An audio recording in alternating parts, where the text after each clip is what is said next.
Hello everyone, welcome back to my channel. My name is Queen. You're watching Queen Varieties channel. Variety is the spice of life, isn't it? Yes, in today's episode I'll be serving you a wonderful recipe on how to make the authentic Nigerian cassava fufu. This one is so soft, no odorless fufu, apple, loi, or whatsoever you may choose to call it, Santana. Guys, this one is so soft and goes through the throat as smooth as possible. Your kids, your family is going to enjoy it.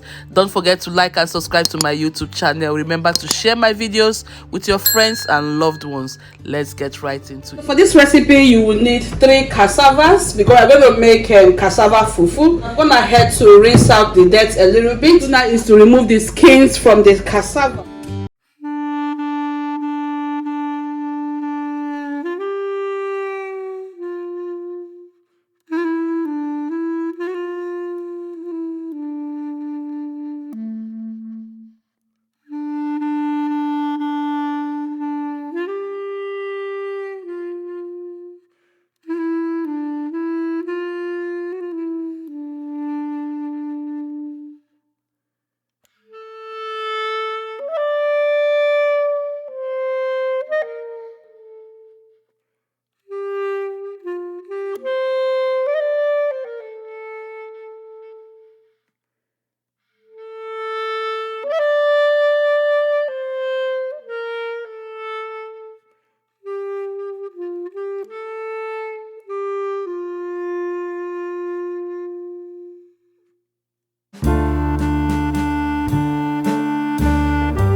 Sprinkle in a little water here because the texture of my fufu is very soft. Don't want to add too much water. At in time, you can no longer have lumps in your fufu because the stage at which you're supposed to experience lumps have passed. Alright, so now what we're going to do now is to allow the steam to do the magic. If you look into the pot right now, you will notice that the whitish appearance has started disappearing. See the whitish area, and at the same time you can see the milkish area. It's the same heat that we are using. We're going to use 5 minutes process to cook it down a little bit. Then I'll just combine everything. Look at the texture that we are having. This is exactly what I'm going for. Soft fufu will require elasticity of a fufu outcome.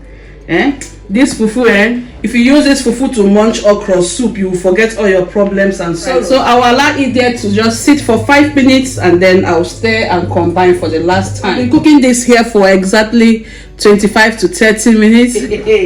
So this particular fufu does not have any kind of aroma. Yes, it's not the smelling type, so you're going to enjoy it. And guys, look at how elastic it is. You can also notice that all the whitish appearance have now completely faded. Now we are having completely a milkish appearance of fufu. Just take a good look at that. So when this thing gets cold, it's going to thicken much more. Okay, yes, so this is the consistency I want. Something in the medium range, not too soft and not hard like your throat will just be paining you. Not that type. I don't like that type. So this one will glide smoothly, travel smoothly from the throat. Everything now is completely ready, as in super ready. Now it smells apple-ish in nature.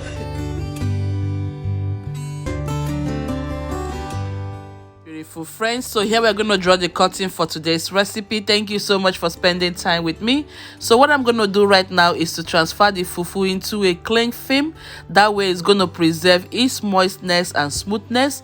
At the same time, you notice that the fufu will be very pliable when it is time to eat it. So here you can notice I am serving it with a deliciously prepared soup. The recipe is coming up very soon. Okay, so right now you can notice how soft this fufu is, guys. When you swallow it, you will see how smooth it is. In fact, even your kids are going to enjoy it.